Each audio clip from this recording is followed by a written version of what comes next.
Hello everyone, Terry here, as you probably know. Okay, so it's Sunday.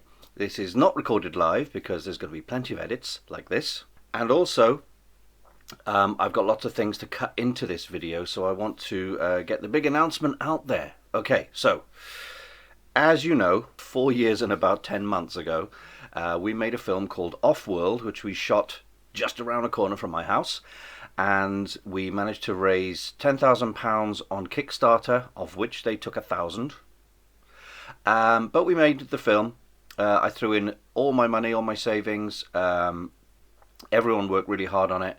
And in the past 4 years and 9 months, 10 months, we've had all sorts of post-production problems, not to mention a 2-year pandemic, and all this kind of stuff. But all the way through it, there was terrible stuff and great stuff. The great stuff is that we were discovered by an American distribution company. I know I'm repeating myself a lot. A lot of people will have heard and know all this already, but I just wanted to get it out there for people who haven't heard about this.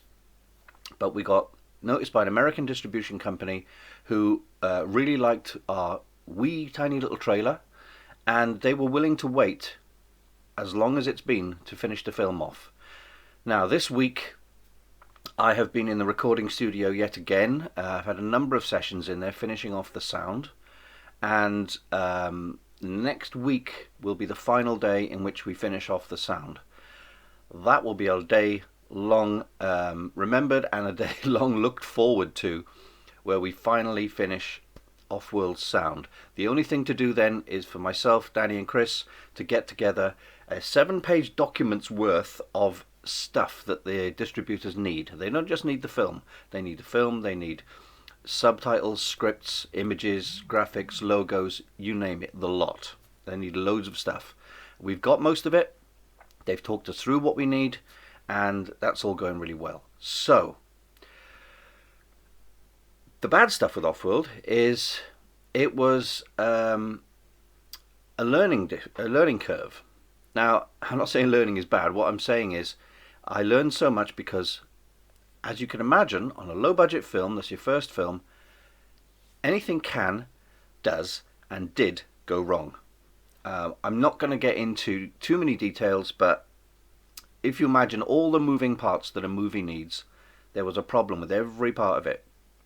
But, on the plus side of that, I learned so much about it. I feel a lot better than I did a few years ago now, because I feel a lot better that those things happen to teach me what to recognize next time it happens, and if things go wrong, how to fix them. Because a movie is a living thing all the way until the end. It's like there are people involved, there are processes involved, there's machinery, there's timing, there's other places and stuff, and everything's moving. So you've just got to try and keep it all together. Anyway, so with Offworld, like I said, there was the good, the bad, and the educational. Let's just put it that way.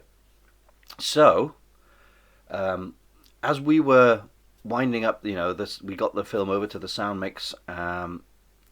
We were kind of, last year, I'll remember, I did a load of videos and posts, and myself and Danny did live videos about a new film called Wow, Way Out West.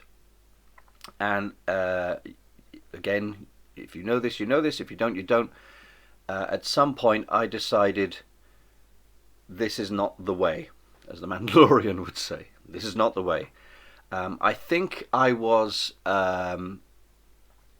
too eager to jump into another film. I did have a lot on my plate with pandemics and family stuff and all this kind of thing, and it felt like I'm not in the right creative headspace to take all this on. So I respectfully stepped away and spoke to Danny about it, and agreed with Danny that she can have the film, or as much as I've worked on, the graphics and the story and the script, she can have all that, and because she still wants to make the film at some point. So Danny's in charge of Wow, Way Out West, okay?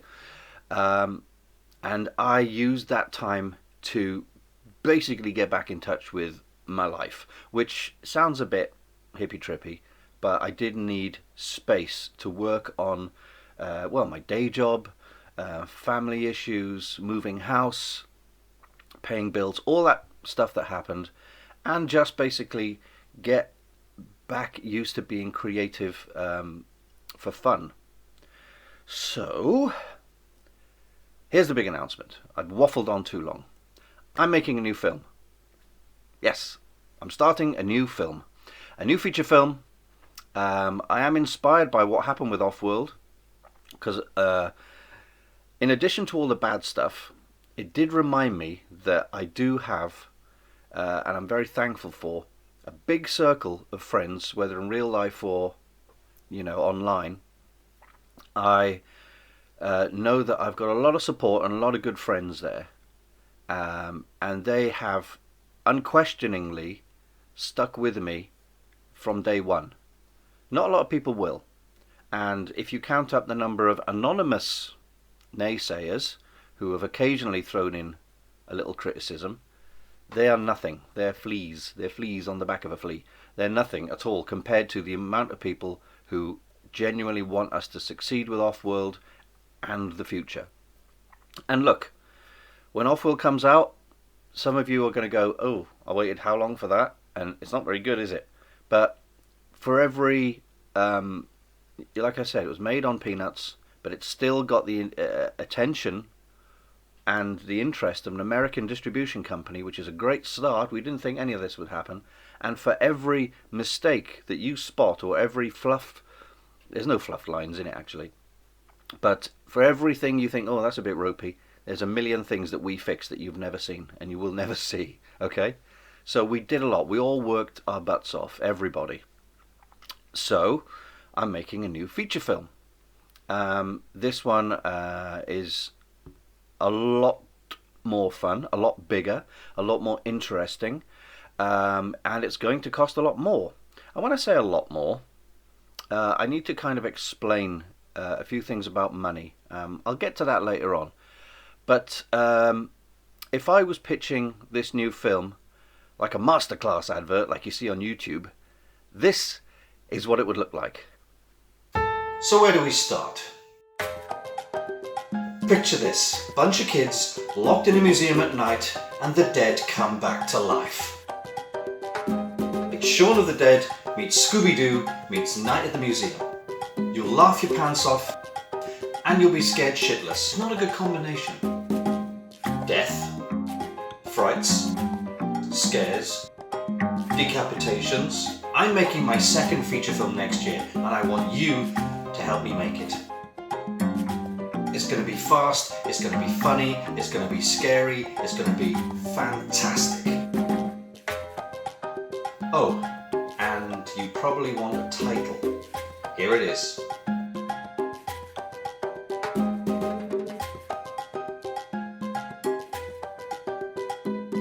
I'm Terry Cooper, and this is my monster class. Okay, so that was a bit of fun.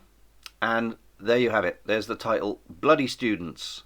The reason I picked that title is, A, it's quite a funny thing to say. I think everyone must have said at some point, Bloody Students. I hope no one finds that offensive. I don't think it's that offensive in today's situation where film and TV is peppered with F words. Bloody Students. It's actually quite literal because the students will end up quite bloody. So, Bloody Students came to me, I think, obviously during pandemic, you watch a lot of stuff, and I did go back and revisit the Cornetto trilogy, Shaun of the Dead, Hot Fuzz, and The World's End, and I love all that stuff. I love Edgar Wright's films. And I thought, I want to do something fun. I want to do something more comedic, something that, is completely free of everything I've done before. I'm not the biggest horror fan in the world, although I grew up in the 80s and the 70s, so I went through the Hammer horror films and the Hammer TV shows, and the classics like An American Werewolf in London and The Thing, etc. So I like that kind of stuff. Modern horror like Saw, and let's not talk about centipede things, okay? But that kind of torture horror doesn't do it for me. So I wanted to do something a bit more, I don't know, classic. And then I thought, well, vampires have been done to death. Zombies have definitely been done to death and undeath. And werewolves have been done quite a bit. And also werewolves are quite expensive and difficult to do on a low budget. I thought, mummies! Mummies have been quite unrepresented. There's the Brendan Fraser movies. There's obviously the Boris Karloff classics back in the day. And there was the Tom Cruise version, which didn't quite do much. And there was a mummy in Doctor Who not too long ago. But I quite like the idea of the ancient Egyptian stuff and the mummy stuff. Let's not talk about Scorpion King, okay? But I thought this would be a good opportunity to get my creative fun flowing and get some humor in there. Like I say, I've written 3 books in the past which were sci-fi comedies, so I like light humor. I'm not going too full on with like obnoxious humor. I'm not going too full on with blood and guts.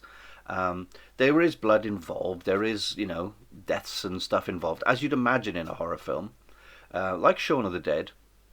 But I'm gonna sort of keep it roughly kind of like a 12A, because at this stage in anyone's like film career, you don't do yourself any favors by there are people who do make 18 rated films, and good luck to you if you can find your audience. But I don't want to hobble my chances of getting a wider audience by making it a hard 18 or a hard R, as some people call it. So there will be death and there will be blood and it will be scares in there, but it's not going to be over the top gratuitous, if you know what I mean, because it is a comedy as well. And I think if you go too far with the gore and the gratuitous sort of grossness, the fun dissipates and gets lost. So it's got to be fun. Like I said in the pitch, it's a bit Night at the Museum meets Scooby-Doo meets Shaun of the Dead. Maybe with a little bit of Doctor Who thrown in, who knows. So also with the freedom to do whatever I want, I also get the freedom to work with a brand new cast, a brand new crew. And before I talk about the cast and crew, I think I should talk about some of the characters. And here are the characters. Bloody Students is a cast of 8 main characters. The story revolves around a young couple, Fordy and Trish. They've been together 2 years, and Trish is an archaeology student. Fordy's a bit of a dodgy character, the son of a professional thief, and he's not averse to the occasional bit of illegal activity. Trish hates this and wants him to change his ways and go straight if they've got any chance of staying together. Trish's best friend Benny is in the same class, and she takes no guff from anyone. She hopes it works out for Trish, but she's ready to dish out some hard advice when it comes to Fordy. Flake is, as his nickname suggests, a bit flaky. He's a bit of a wimp, but he has a big personality, being the joker of the group. He often comes over as obnoxious, but he's like a loyal pet to Benny, whom he has a major crush on. Cameron is Fordy's best friend. He's not a student, as he works for his father in a hardware store. He'll do anything for his buddy Fordy, even if it's on the wrong side of the law. Tim is the group's Eeyore. He's an art student and never very chipper. He's a deep thinker, very moral and well-meaning, and he's very sardonic, which makes him the butt of many of Flake's jokes. Tim has a sister, Kels, who is a bit older. She's more of a tough nut, edgy and aggressive. She takes no prisoners, but she's beginning to question her relationship with Gag, who's basically bad news. He's a bully, manipulative, often nasty, and very unlikable. It's only a matter of time before Kels dumps him, really. So, those are the characters, but you probably want to know what the story is. Well, I'm not going to give too much away, but I can tell you the basic storyline, and it is this. When college student Fordy cancels date night, his girlfriend Trish tries to catch him cheating on her. Instead, she catches him breaking into a museum in order to steal a priceless exhibit, which he plans to sell so they can finally settle down. Inside, they discover the museum's caretaker bringing a horde of ancient Egyptian mummies back to life, along with their monstrous pharaoh. Fordy, Trish and their friends get locked in the museum, fighting with the monsters and each other in a full-on battle to survive the night. Okay, so that's just about it for Bloody Students at the moment. So if you're still with us, thank you for watching. As you will see that there are links here explaining where all the social media accounts are, etc. Essentially, I'm saying that we're going to start raising money from now. So, how am I going to raise money? As I said before, I've got a big circle of friends who will support me and help. I've also got 1 or 2 small businesses who are seeing to do what they can, even if it's just for promotion and telling people about the film. Some of them are putting money in. I'm going to be putting £3,000 of my own money, which I managed to scrimp and save over the last 2 years. That's going in there already. So that's already the third of the budget of Offworld. I don't really have a target, but I would like to double Offworld's budget at least to 20,000, maybe a little 25, who knows. And although that does sound like a lot of money, it's not. A low budget film in real terms, in real world terms, a low budget film is anything under £5 million. Now, I'm not ever going to get £1 million for a film. I don't think I am, not at this stage. But if I could get to 20 grand, 25 grand, with everyone's help and, doing everything I can to sort of raise money. I can't get bank loans. I don't have the credit rating for it. I may do crowdfunding, but firstly I'm going to see how far I can get down the line raising some money just by word of mouth. The thing about doing it with crowdfunding is they take between 10, some companies take 5 or 3%, some take 10, whatever. I'm going to see what I can raise beforehand. I know it sounds like a tall order, but it is an ambitious movie and I want it to be really good. People will often look at a film and go, that wasn't very good, and it's generally down to money, not lack of ideas or lack of skills, because I know I've got some really good actors in mind. I've got the best prop makers and special effects people, but everything needs money to get things going. And the more money you've got, it buys you more time, it buys you better stuff, better actors, better everything. So in order to make a good film, and I know you want to see a good film because I definitely want to make the best thing I can make, I'm going to need more money to operate on. So to begin with, we'll start raising money via PayPal. The links will all be there on the bloodystudents.co.uk page. There's donate buttons and that kind of stuff. We'll see how it goes. When am I going to film it? Well, the quick answer was to say when we hit 25 grand or something. Now, that might take a long time. My plan, if all goes well, is to shoot it at the end September, October of next year. So 2022, September, October time, around there. And if at all possible, go back in January and February to shoot any leftover bits, any pickups, any reshoots, things that need doing, because you've got to build in more time to shoot. One thing we learned with Offworld is you can shoot a feature in 6 days, but you'll be scraping by trying to find decent shots and everything, because it's just madness. Most feature films take about 6 weeks to shoot. I'm hoping to do it in, say, 8 tops. So I'm not going to expect anyone to work over Christmas, but I would like to now do all the designing, the storyboarding, finish the writing, casting, get some props made all the way up till September, October next year, then shoot September, October, have January, February off to do a bit of editing and see how the film's shaping up, and still keep raising money. Don't just stop, just keep raising the money, because as we found with Offworld, there are always costs. You've got to pay extra for sound, you've got to pay extra for hard drives, memory cards, catering. This time I want to pay the actors. No one got paid on Offworld last time. Only the crew got paid. The effects, the camera, the sound, the drivers, the food, but none of the main actors got paid. I never got paid. I still haven't received a penny from Offworld. Neither has Danny, neither has Chris, neither has, as the producers, we've received no money at all. So this time, I'm not paying myself. I'm still want to pay the actors. Actors, if you want actors to come in and work for a couple of weeks, it's their job.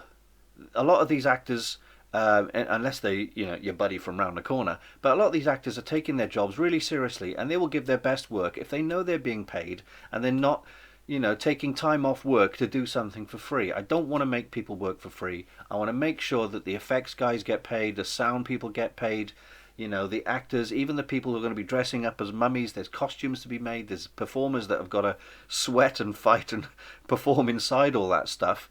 I want all them to be paid and feel like they've done a good job, and you'll get your best work.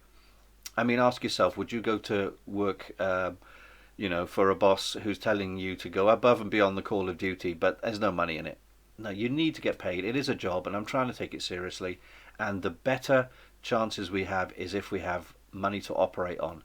20 grand's enough. 20 grand will do it. I think 25 will be awesome. Tell you what, if I get to 25 grand, I'll put the Jack Sparrow costume back on and I'll do a video, okay? I will get a Jack Sparrow costume. Not with the money, but I will get a Jack Sparrow costume and stick it on. You'll see Jack Sparrow again. Okay?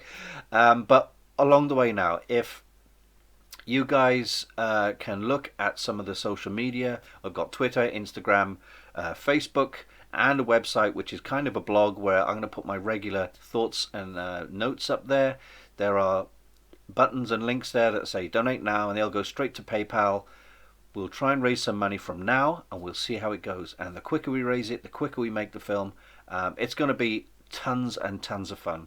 It's going to be entertaining. Like I said, it's not going to be too horrible that I wouldn't give it to young kids. I wouldn't let toddlers watch it. But then that's up to you. Okay, but it's still going to be a fun kind of 12A rated film that's got a kind of, I think, a nostalgic feel of the kind of 80s, maybe 90s movies, horror comedies, that kind of thing. I'm really looking forward to it. I'm super hyped about it. I've never been so excited about something. And I know that with the people I've got in mind who I want to get on board, both in front of and behind the camera, it's going to look absolutely amazing. So it only goes to say thank you for watching this. I know I've been harping on about it for a long time and putting all these mystery posts up, but that's the big announcement. Bloody Students, coming to a cinema near you, hopefully at some point next year or the year after. We'll definitely be shooting it next year if we can get the money and we can get everyone on board who I want on board. It's going to be amazing. So enjoy your Halloween nights. Have fun. Stay safe, everybody. And I will see you on the blog, on the website, and on the Facebook page, and on the Instagram and Twitter. Drop me a line. No matter what you want to speak to me about, let me know. And if you think you can help us with donations, or even just telling people about and sharing the posts, that'll all go to making the film bigger and better with a better budget than last time. That's all from me. I've been Terry Cooper, and I will see you next time. Bye bye.